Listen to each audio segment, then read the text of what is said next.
اللہ کے فیصلے ہماری خواہشوں سے بہتر ہیں۔ معجزے کرنا اللہ کا کام ہے، ہمارا کام بہت آسان ہے۔ دعا، صبر اور یقین آسانیاں تقسیم کرنے والے بن جائیں، تاکہ آپ کا رب آپ کے ساتھ آسانی والا معاملہ فرمائے، دنیا میں بھی اور آخرت میں بھی۔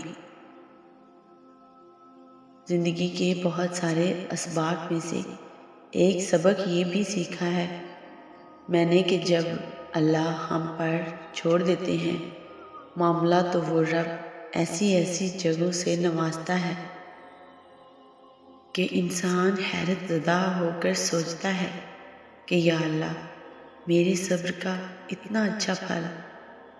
جب انسان کا یقین اس بات پر کامل ہو جاتا ہے کہ اللہ سبحانہ و تعالیٰ بہترین عطا کرنے والا ہے، تو اس کے دل سے تمام خدشات مٹ جاتے ہیں اور صرف سکون رہ جاتا ہے۔ اللہ پاک تمہارے لکھے دعاؤں کے خط ضرور پڑھتا ہے، پھر تمہاری بے صبری جان کر، تمہیں دیکھ کر ہلکا سا مسکراتا ہے۔ جہاں اتنا مانگا وہاں ایک بار پھر مانگ لو، ممکن ہے تمہاری یہ آخری دعا ہی معجزوں کی دعا ہو۔ اللہ پر ایمان مضبوط رکھو، جن کے ایمان مضبوط ہوتے ہیں نا، انہی کے لیے تو معجزے ہوتے ہیں۔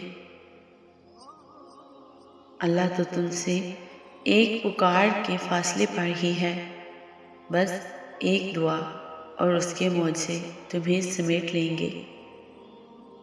جب تم ٹوٹنے لگو، جب تم بکھرنے لگو، جب امیدیں ختم ہونے لگیں، تو سمجھ جانا معجزے اب قریب ہیں، صبر کا اجر اب ملنے والا ہے۔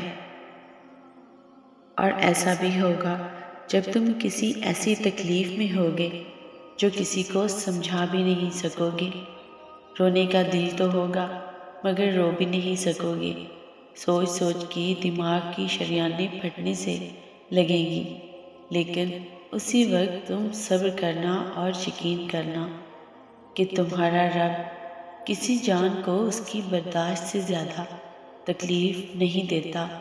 وہ کہتا ہے بے شک ہر مشکل کے ساتھ آسانی ہے، بس تم اس کی باتوں پر یقین رکھ کر اس کی محبت کا حق ادا کرتے رہنا۔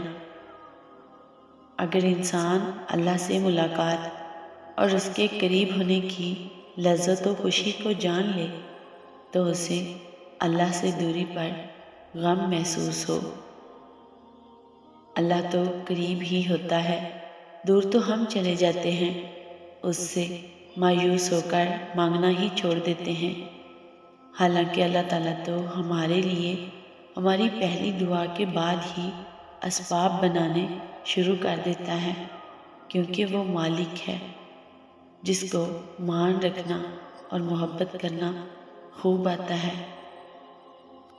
اور انشاءاللہ وہ ہماری تمام دعاؤں پر کن کی مہر لگا کر ہمارے تڑپتے ہوئے دل کو سکون عطا فرمائے گا۔